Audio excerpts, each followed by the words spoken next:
mental illness and physical illness aren't really different. It's all part of the same thing. Sure, certain things manifest themselves in thinking, like, a cold is a cold is a cold. So it's kind of easier to diagnose.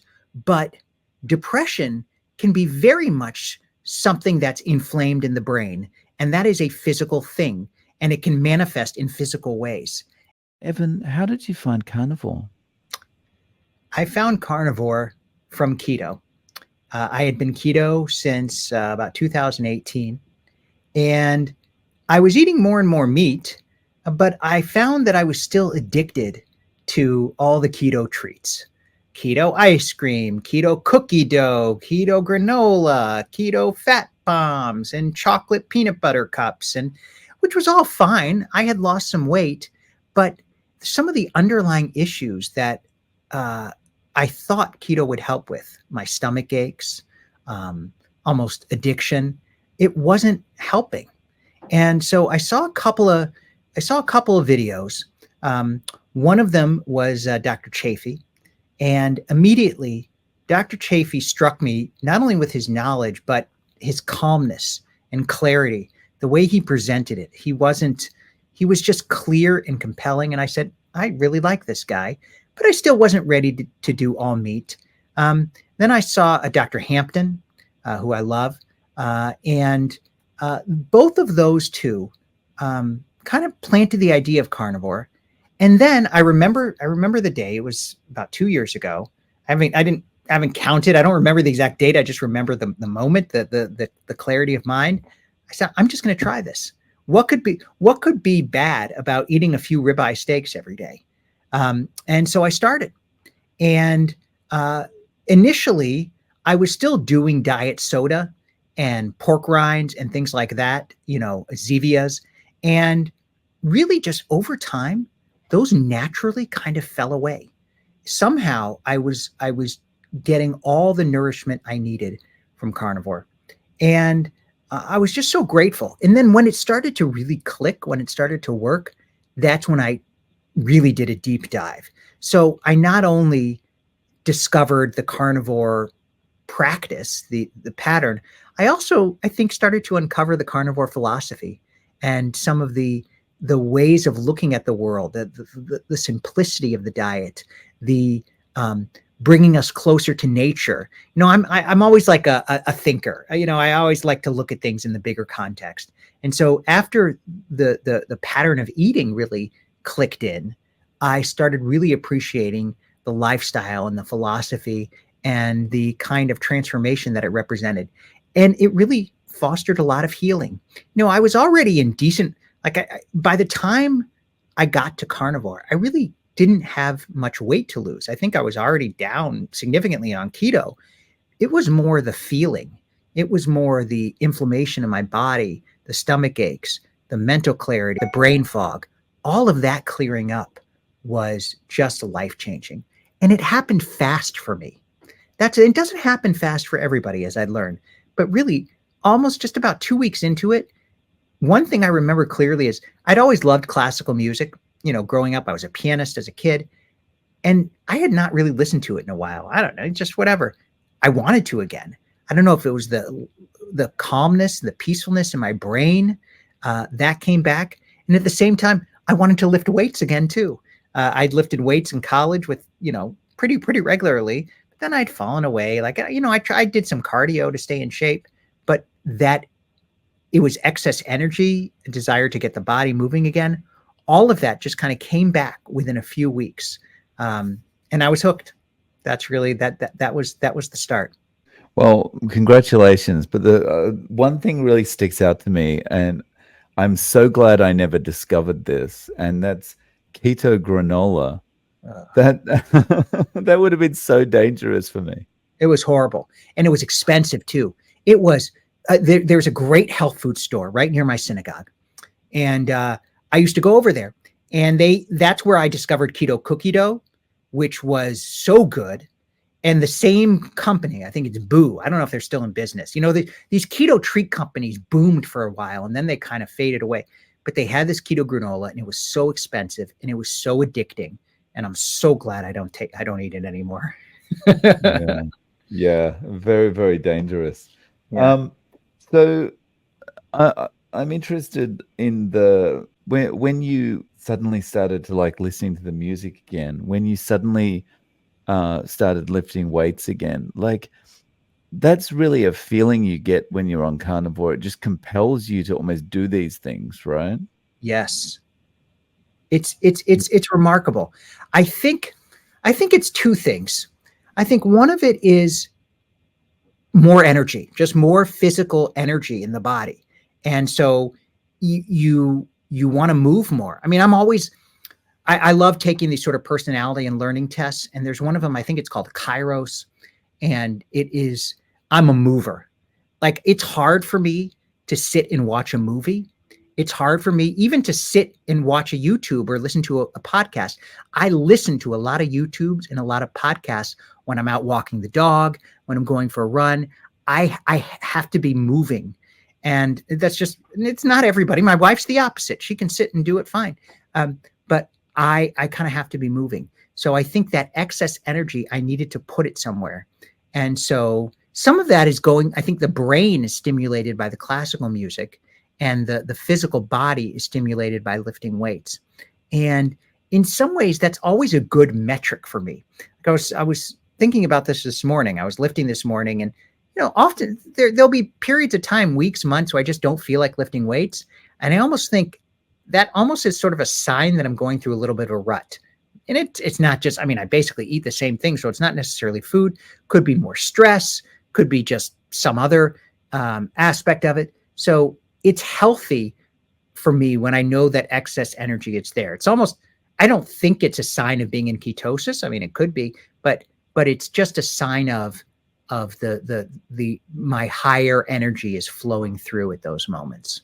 Yeah, it's an interesting point because I've always felt that there's very, very strong connection between movement and clarity of thinking. Yes. And I think, like carnivore goes some way to help you with clarity of thinking, and also it has that compulsion to move kind of thing. But then it's kind of because it's all connected. That movement also gives you an even clearer Yeah. mind. Like I'm very similar. Like if I'm listening to a podcast, I've got to be doing something. I've got Yeah. to be walking, or I've got to be making breakfast, or I've got to be doing something. And when I used to train people with public speaking, when they were really struggling to remember what they had to say or whatever, I'd say, well, instead of just standing there in one position, move around a little bit, while you're talking to the audience, and you'll probably find that puts your brain into kind of a higher gear, and you'll remember things. And it 9 times out of 10 that worked. So there's a pretty strong connection. It's so true. Somebody once said, I don't remember where I heard this. I think it was a carnivore influencer, but it was the idea was that mental illness and physical illness aren't really different. It's all part of the same thing. Sure, certain things manifest themselves in thinking, like, a cold is a cold is a cold. So it's kind of easier to diagnose. But depression can be very much something that's inflamed in the brain. And that is a physical thing. And it can manifest in physical ways. And so in some ways, the desire to move a lot can be a positive sign for somebody for whom that's a natural state. Now, because people have different body types, you have different energy types, but understanding that it's not even just a connection between the mind and the body. It's that there is no separation between the mind and the body. It's all the same. It's all the body. And when you feed the body what it should be eating, you're feeding the mind what it should be getting too. So that I think that comes together a lot with carnivore. I've been thinking about that a lot. Just sort of that's where the focus of my channel, which we were talking a little bit earlier. I'm a rabbi, so obviously there's a spiritual component, but I really think the mental clarity and the shift in mindset that comes with carnivore is by far the greatest benefit, at least for me. Now, some people who really need to lose weight, who have chronic illnesses, eczema, things, that of course carnivore is that clearing that up can be life-changing, but just as life-changing can be lifting brain fog and promoting mental clarity. It just really changes your sense of happiness and satisfaction in the world. It's almost like people who meditate, you get into a certain flow. I mean, meditation can change your whole way of being in the world. And I think carnivore can do that too. And people don't think about that. People don't think about how powerful the food we eat is. But it really is. And I think when you embrace carnivore, you really do feel that. Now that you have embraced carnivore for quite a period of time now, how has your family reacted to this? It's so funny. Well, I've got two kids, two teenagers, 17-year-old and 15-year-old, and they really don't pay much attention. I almost sometimes I think that if I were to be anti-carnivore, that might be the best way to get them to be carnivore. If it's something their dad does, they're not going to want to do it. So, but my daughter, my oldest one, has celiac, so she can't eat any gluten. So she's very careful with what she eats, and I think I admire her discipline. And I think sometimes I'll be listening to a carnivore YouTube or podcast while in the car with her, and I know she's paying attention. So I think she's getting something from it. My wife has definitely started to eat more meat, and she's not carnivore, but she's sort of keto-ish, or I'd actually say she's more paleo. She really doesn't eat any processed foods.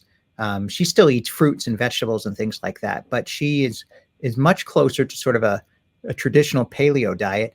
And I think that they appreciate what carnivore has done for me, mental health wise and energy wise. I mean, I was always a kind of high energy guy. So, but I could sometimes, I don't know, I could sometimes be a little intense and a little aggressive and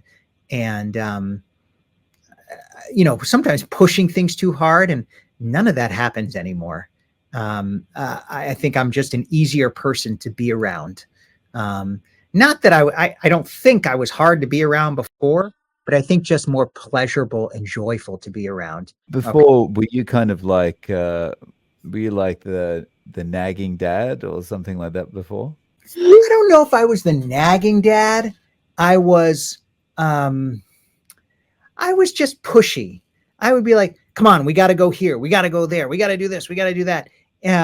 Or I'd get annoyed, if we were traveling or something, and I would be the one who would be complaining. And I think, or if the kids wanted to get ice cream and we had to wait in line, I would be, come on, this was just a waste of time. I was just more almost stressed and triggered.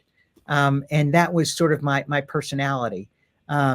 And I would get mad at my wife if things, if the kids were doing something that was bothering me, I would complain to her about it. I think I was just a little bit harder to be around. I mean, not all dads go through that phase at some point, or all parents do, but I think it was something that was just kind of persistent with me. And, it was just a little bit being on edge. I've always had a little bit of anxiety. And I think it would manifest that way. And that's kind of just disappeared. I mean, really, sometimes it makes me a little mad, actually, that I didn't know about this earlier. My kids are now, teenagers. I wish I'd known about this, 10 years ago. It is what it is. We're here where we are now, but it definitely has made me a better dad in that way. Oh, nice. Yeah. So how do you eat day to day? I'm down now to one meal a day. It just kind of came naturally. I don't know. Really, it started. So about 6 months ago, I decided I was going to do lion. I was already mostly eating beef. I would eat chicken occasionally, but I always beef just tasted better. It was more filling. It was what I did most of the time. So I said, okay, I'm going to go lion.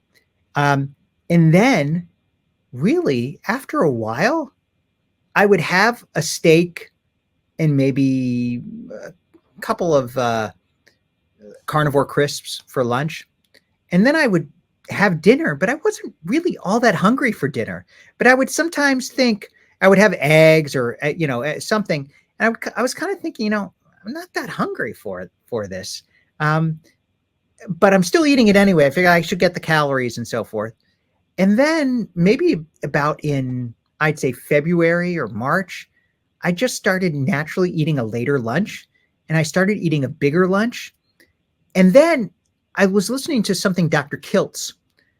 He was talking about OMAD and that it really is healthy to let your body just digest and not eat for a while, and that it's calming. And so I said, I'm just going to give this a try, and it really clicked. It felt more natural, and I think it also helped with addiction in a way, because sometimes, one of the great things about carnivore is you get full. Meat, you really can't eat anymore. So it's hard to be addicted to food when you're a carnivore. But you could still overeat a little bit, especially if you're eating a lot of salty foods, things like that. So I found that OMAD just was easier for me. Like I just had to think about eating once, and I could really basically eat as much as I could in that one sitting. In fact, I would try to eat a little more than I should. Um, and the funny thing is, there have been a couple of periods of time where we were traveling, so I was eating 2 meals a day. It just wasn't practical. I actually lost weight when I was eating 2 meals a day, which is weird, because you'd think you could eat more if you're eating 2 meals a day. But somehow I've developed this pattern where I'm just eating almost the exact same amount, exactly what I need to maintain my weight, doing 1 meal a day. So that's kind of what I've been doing now. It's usually between 2 and 3.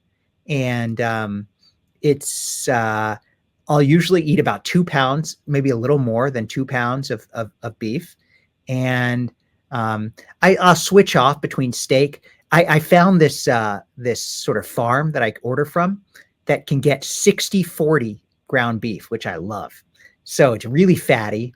And so I'll have a couple of pounds of that. Sometimes I'll cut up these little beef jerky, no sugar beef jerky that I can get from Costco. It has a couple of preservatives and things in it, but nothing bad. And it's keep it in the fridge. So I cut them up into little pieces so it's cold and it cools down the ground beef. And I'll I got the hot and the cold. So I'll eat that, and that's basically it. Sometimes if I'm really hungry still, I'll have a carnivore bar for dessert, sort of, which is a nice dessert. But that's it. And I really have not felt better. My energy levels are good. I used to feel a little bit tired sometimes as around noon when I felt like I should be eating, but that's kind of gone away. It really, as I've gotten more into this pattern of eating, that's faded away. Yeah, your body really adapts quite well to the different ways of eating, right? Whether it's eating, 1 meal a day in the morning or, 2 meals a day in a short window or something, your body adapts well, right? Yeah, it's remarkable. I still think there will be occasions when I'm just going to eat 2 meals a day. I could be traveling with a group. As a rabbi, sometimes I'm leading trips. I lead a trip to Israel. Okay, there are occasions where I really cannot avoid multiple meals, but I'm not really worried about that anymore. It's amazing. I used to think I'm going to get in this pattern, and then I'm sort of if I have to be, I'm a very rigid thinker. Like I get a way of doing something, and that's the way I'm going to do it. And in some ways, I think I've become a little bit less rigid, which is weird because as a carnivore, you sort of have to be rigid about some things. But in other things, I think I've become less rigid. So I don't worry if the routine's going to be broken up. I can handle a breakdown in the routine. I mean, I'll eventually get back to the routine, but it's a little bit, my mom used to say, be flexible and agreeable. So I think carnivore has sometimes made me a little bit more flexible and agreeable. So with that improved kind of flexibility, agreeableness, the lifting of brain fog, the clarity, how has that impacted your work? Incredibly. It really, my work, I mean, I love my job. Being a rabbi it's a calling. It's a way of life. I'm very lucky that I found it. I've been in the same synagogue now for 15 years. So I've built relationships. In fact, I just did a wedding of a kid that I bar mitzvahed. So he was 13 when I first knew him, and now he's 28 and getting married. So I'm really very fortunate. Um, and but there are times that are very sad and emotionally draining. I mean, I just a couple of days ago I had to conduct a funeral, um, and the father was my own dad's age, 75, and so it's it. But I think carnivore helps with some emotional calmness and clarity, and really ability to just be in the moment. It really, inflammation can add stress to any situation.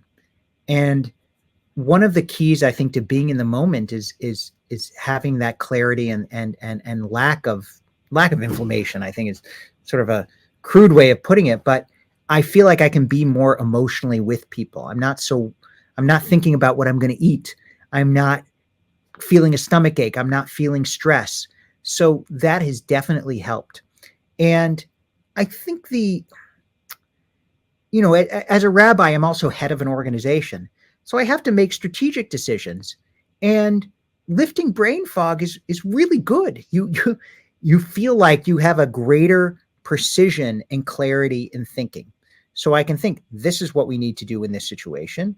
If someone has a different opinion, I'm not going to get angry. I'm going to listen and try to come up. But in general, it's a multiplier. I think of it as almost like an anchor for my personality and leadership. It's added so much. And it also, it's interesting. Sometimes, and I think I know I'm like this. I think many people are. You can tend to be a people pleaser. And especially as a rabbi, someone who loves people, you don't want to upset people. You don't want to get, you sort of conflict averse.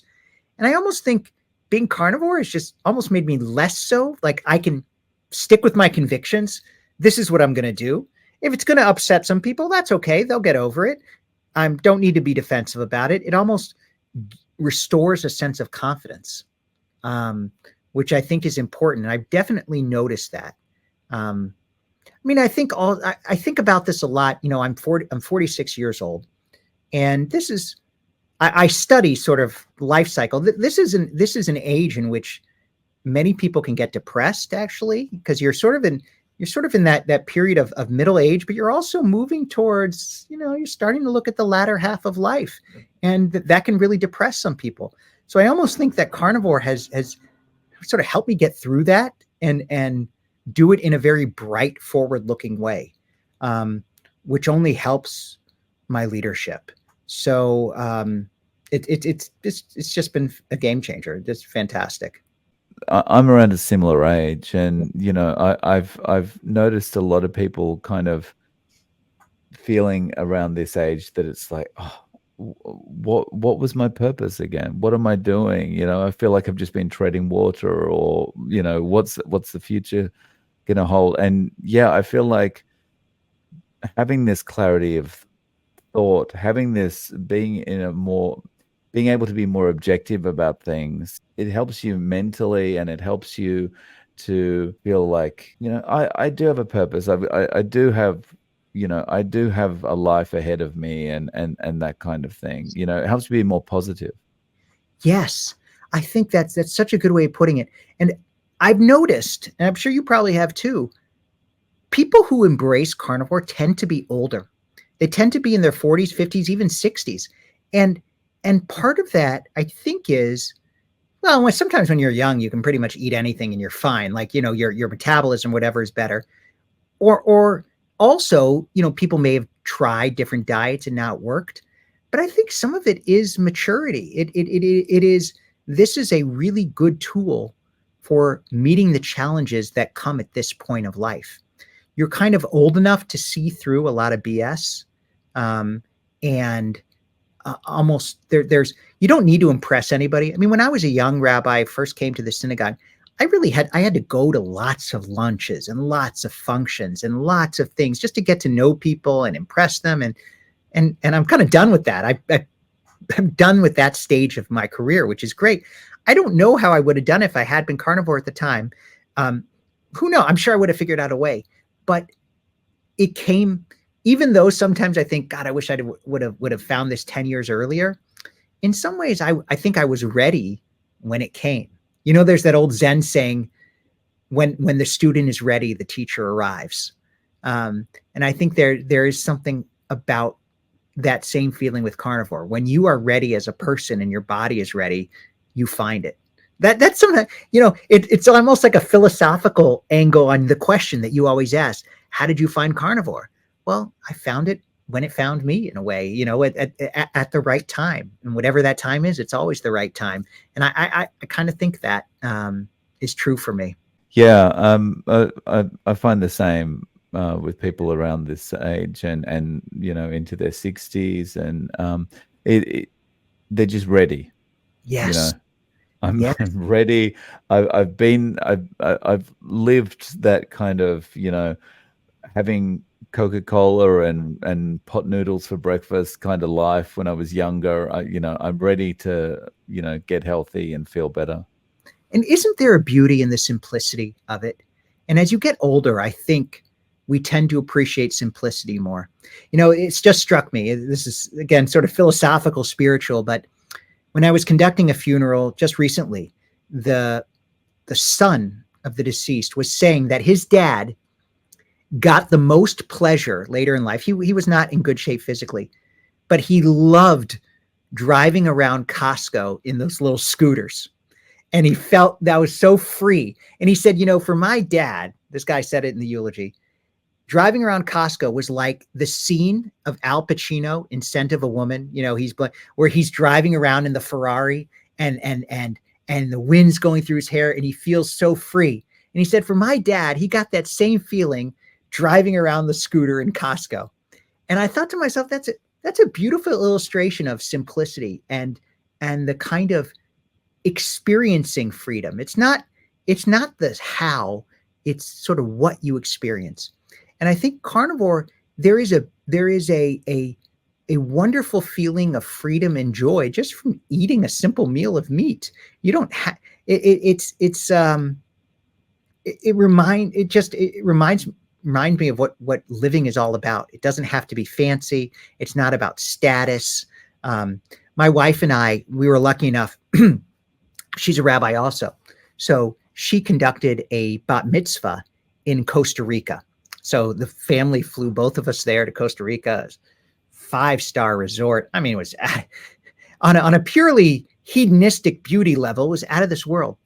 But the resort was so fancy that we didn't like it. It was like, I just want a burger. I just want a regular steak. I don't need all this. And it was almost like we realized that our lives, what we desire in life, had changed. And in fact, the night before we left, we stayed at a Marriott Courtyard by the airport where I had the best steak and the best meal of the whole trip. And we were just talking, and it's almost reframed our desires and our goals in life, which again sounds kind of strange, but it really is true. And I know that's true for a lot of people. And that is such an important step in the development towards happiness, because when you always want more and more and more, that never ends. There's always more. There's always a fancier place. There's always a nicer car. But if you can be joyful and happy in the simplicity, and what could be more simple than eating meat, then you'll find that joy and simplicity in life. Yeah, that more thing, that reminds me of, you get a pay rise at work, and it's great for the first week or so, and then your lifestyle expands to accommodate that pay rise, and then it's like, oh, I need more now. I need more now. Right. You're never going to be happy. That's right. And yeah, when you find the simplicity in eating meat, and that's really, you've set such a strong foundation. And that doesn't mean, I don't think it means you're not driven anymore. I mean, I'm certainly driven to succeed and to do good work and to, get recognition for my work, but it is less important. It's what's more important is just the experience of being with people I love and experiencing that kind of freedom and joy. And so part of that is aging, but I think the joy that comes with it in some ways I credit to carnivore. You were on the channel a few months back. Yeah. What has happened in those few months? Have you noticed any changes? Yeah, a few things. Well, first of all, I just love your channel so much. It's such a gift to the carnivore community because we hear stories. I love the doctors, okay? Dr. Chafee in particular is my favorite. And I like Dr. Barry, but I basically think the science is pretty simple. Like there's not much to add. I know what I should eat. I generally, okay, I know you need some electrolytes here. You know, this is why it helps with this illness. That's all interesting. But to me, the most important part of the carnivore life in the community are the stories. And you just bring so many of those to life.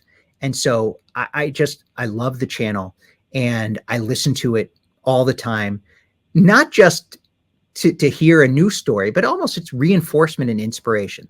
So since the last time we were on it, I think I did Lion and I basically I've almost become more strict, but I started my own channel called Carnivore Rabbi. I thought about changing the name a lot of times. I'm like, does that sound too religious? And then I thought to myself, but that's who I am. I am a rabbi and I'm a carnivore. And rabbi just means teacher. So I'm a teacher and a guide for carnivores of all faiths. And thank God it's done very well. I have been able to interview some interesting people, but I've also just been able to kind of talk about the benefits that carnivore can bring to our mental clarity, to our sense of purpose. And I try, because I'm such a reader. I mean, I'm someone who kind of lives in the head. That's just how I am. How I'm wired. I read constantly. I write. I'm a thinker, and so I really love the philosophical aspects of carnivore and what it says about us.